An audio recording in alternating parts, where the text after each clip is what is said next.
So a few months ago, I visited Waco, Texas, and rather than see the ruins of the church again, I decided to visit the cemetery of the victims, which I think is an overlooked facet of this entire case. When you first start in the cemetery, you see child Jane Doe, unknown Jane Doe. These are all people that were burned and mutilated so badly that you would never have recognized them, and they didn't even have any dental records that could have been used. Next, you have Aisha Summers, who suffered smoke inhalation and a bullet wound to the left chest, which punctured her lung and rendered her wounded enough to succumb to the injuries. I find this unusual because if you're going to shoot yourself, you wouldn't shoot yourself in the left side, generally if you were right-handed.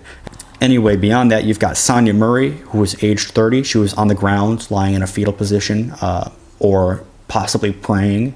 She had no gunshot wounds. She died of smoke inhalation and burns. Raymond Frazian was age 76, and only 35 inches of his body remained at the time of the autopsy. He was so badly mutilated. He had no arms, no legs.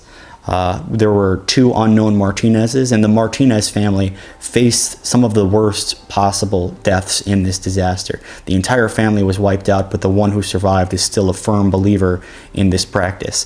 Abigail Martinez was only 11 years old. She died of a gunshot wound to the left of the head, which again, I think is a suspicious set of circumstances, and it only gets more suspicious because when she died to the left side of the head, it came down through the mouth. So it was clear that it was coming in from back here and leaving here.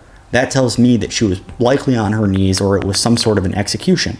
And because it was such an unusual death, while she was in the Tarrant County autopsy room, he neglected to turn on the air conditioning unit, and most of her body rotted.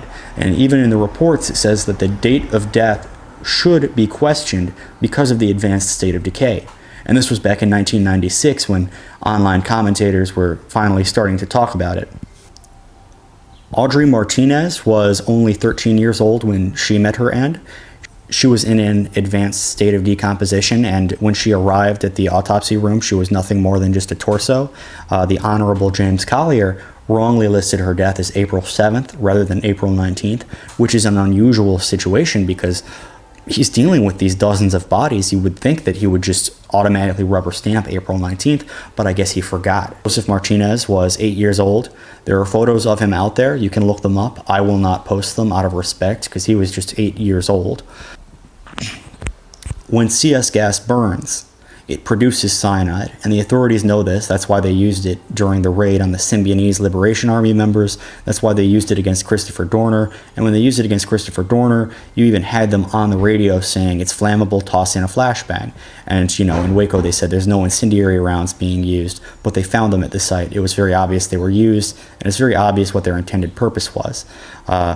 So it mentioned that this 8-year-old did have cyanide poisoning in his system, and when it burns and it creates cyanide, the immediate response is muscle spasms, and it's an uncontrollable muscle spasm that is powerful enough to completely snap your femur.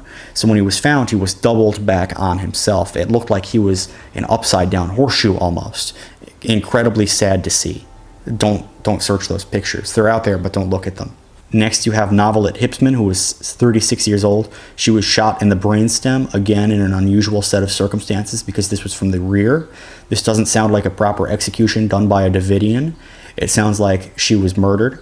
Again, if they killed their own people, I would assume that it would be probably like the young girl from the back of the head and out the mouth. Or what these people have said for years is that they believed that ATF agents, FBI agents, they've even said Delta Force had come in and executed them one by one so that they couldn't escape. I would say if you're going to execute your own people, it would likely be a shot to the head, not the brainstem, because that'll just paralyze you and render you, to die slowly by the flames, which is exactly what happened. You had a number of David Koresh's children. You had Rachel Koresh, Star Howell, Cyrus Howell, and another one, Bobby Koresh. Apart from that, you had Perry Jones, who died at age 64. He was suffering from a gunshot wound and realized it would kill him, and so he shot himself through the roof of the mouth, the most obvious suicide out of this entire lot of graves. After this, you have David Jones, who suffered a gunshot wound to the head. He was 38 years old. Serenity Jones was only 4 or 5 at the time of death, and she died of carbon monoxide inhalation. You had two twin Joneses, and again, you can see that the Jones family suffered very heavily in this disaster. The two twin Joneses were found with massive trauma and many broken bones from the collapse of the structure that they had to hide in.